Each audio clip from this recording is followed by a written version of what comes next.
महाभारत का भयंकर युद्ध चल रहा था।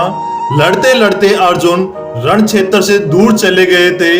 अर्जुन की अनुपस्थिति में पांडवों को पराजित करने के लिए द्रोणाचार्य ने चक्रव्यूह की रचना की। अर्जुन पुत्र अभिमन्यु चक्रव्यूह वेदने के लिए उसमें घुस गया। उसने कुशलता पूर्वक चक्रव्यूह के 6 चरण वेद लिए, लेकिन 7वें चरण में उसे दुर्योधन, जयद्रथ आदि 7 महारथियों ने घेर लिया और उस पर टूट पड़े। जयद्रथ ने पीछे से निहत्थे अभिमन्यु पर जोरदार प्रहार किया। वह वार इतना तीव्र था कि अभिमन्यु उसे सहन नहीं कर सका और वीर गति को प्राप्त हो गया। अभिमन्यु की मृत्यु का समाचार सुनकर अर्जुन क्रोध से पगला उठा। उसने प्रतिज्ञा की कि यदि अगले दिन सूर्यास्त से पहले उसने जयद्रथ का वध नहीं किया तो वह आत्मदाह कर लेगा। जयद्रथ भयभीत होकर दुर्योधन के पास पहुंचा और अर्जुन की प्रतिज्ञा के बारे में बताया।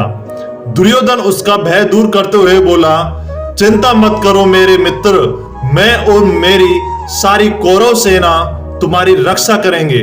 अर्जुन कल तुम तक नहीं पहुंच पाएगा, उसे आत्मदाह करना पड़ेगा। अगले दिन युद्ध शुरू हुआ।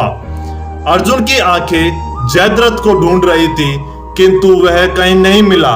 दिन बीतने लगे। धीरे धीरे अर्जुन की निराशा बढ़ती गई। यह देख श्री कृष्ण बोले, पार्थ, समय बीत रहा है और कौरव सेना ने जयद्रथ को रक्षा कवच में घेर रखा है। अतः तुम शीघ्रता से कौरव सेना का संहार करते हुए अपने लक्ष्य की ओर बढ़ो। यह सुनकर अर्जुन का उत्साह बढ़ा और वह जोश से लड़ने लगा, लेकिन जयद्रथ तक पहुंचना मुश्किल था। संध्या होने वाली थी। तभी श्री कृष्ण ने अपने माया जाल फैला दी।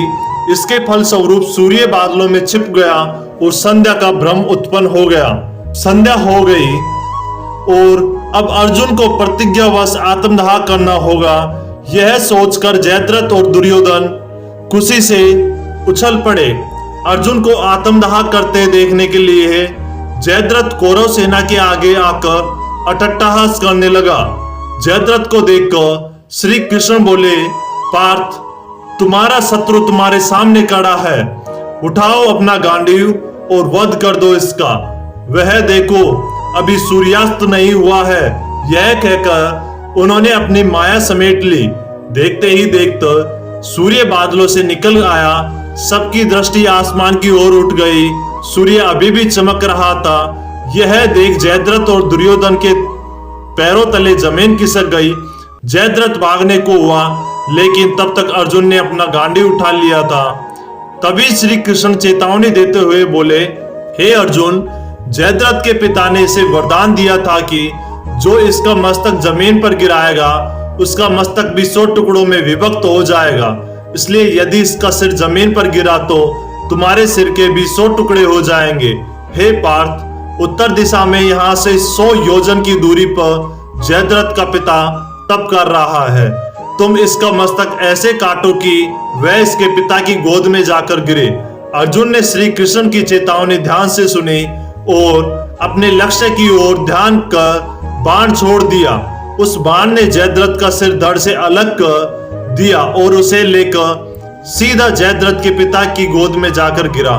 जयद्रथ का पिता चौंक कर उठा तो उसकी गोद में से सिर जमीन पर गिर गया।